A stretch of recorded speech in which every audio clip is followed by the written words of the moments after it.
Өлкө башы тарабынан кол коюлган улуттук нарк жөнүндө жарлыкты ишке ашыруу максатында ушул жылдын 1-сентябрына чейин мамлекеттик тилге жана тарыхый баалуулуктарга өзгөчө көңүл бурууну караган атайын программа иштелип чыгышы керек. Анда негизги милдет мамлекеттик катчы институтуна жүктөлгөн.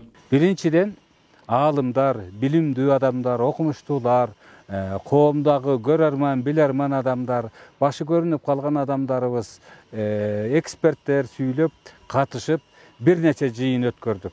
Мына улут онун борунан улуттук нарк программасын улутка талкууга алып чыгып отурабыз.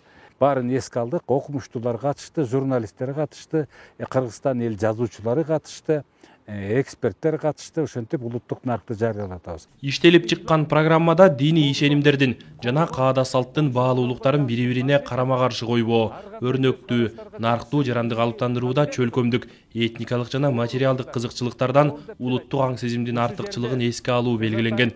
Ошондой эле салттуу үй-бүлөлүк баалуулуктарды жайылтуу маанилүү экени көрсөтүлгөн. Биз маалыматтык дүйнөдө жашап атабыз. Маалыматтын булагы абдан көп, ар кайсы жактан келип атат. Ошолор менен биргеликте эле баалуулуктар келип атат да. Батыш өзүнүн баалуулугун киргизгенге аракет жашап атат. Чыгыш өзүнүн баалуулуктарын киргизгенге жашап атат. Но бирок өзүбүздүн баалуулугубуз бар да. Ата бабаларыбыздан келген баалуулугубуз, наркыбыз бар. Ошол наркты бүгүнкү күндө чыгарып, бирок ошол эле мезгилде баягы эски мүмкүн эрежелер менен бере турган болсок, анын баардыгын жаштар кабыл албашы мүмкүн да.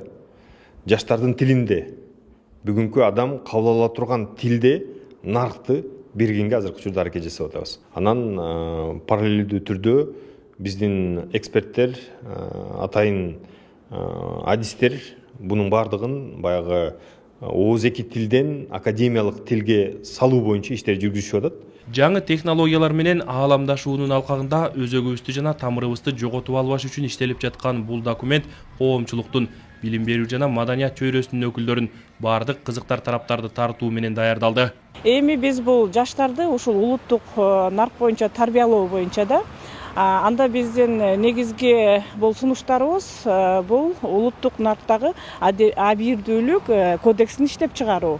Бул кодекс бир гана окуучулар үчүн гана тийиштүү эмес, ал жалпы бирдиктүү мугалимдер үчүн да, ошондой эле окуучулар үчүн да тийиштүү болуп чыгат да. Адистердин айтымында бул сындуу программа, стратегия, концепциялар буга чейин да кабыл алынган. Аларда да эң мыкты идея, демилгелер жазылган.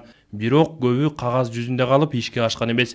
Андыктан туулганына эмес, турганына сүйүн дегендей, документтин ишке ашуусуна айрыкча көңүл буруу керек. Системалык түрдө ар бир үй бүлөгө, бала бакчага, мектепке, жогорку окуу жайларга, анан коомдун абройлуу духовный лидерлерине ушундай бир тиешелүү нерсе.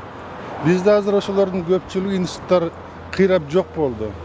Анын үчүн ошол институттарды кайра жандандырыш керек. Ал институттарды жандандырыш үчүн 1 жыл же 2 жыл эмес көптөгөн жылдар кетет. Ошон үчүн коомду дагы өтө оор. Бул коомду ар тараптуу түрдө өнүктүргөндө гана бул натыйжа берет. Белгилей кетсек, президенттин алгачкы жарлыгы инсандын руханий, адеп ахлактык өнүгүүсү жана дене тарбиясы жөнүндө болгон. Андан кийинки улуттук нарк жөнүндө жарлык, аны ишке ашыра турган андан кийинки план, программа, концепциялар туңгуш чыккан жарлыктын ыраттуу уландысы. Амантур Шергазиев, Алмаз Нурманбетов, Ала Тоо 24.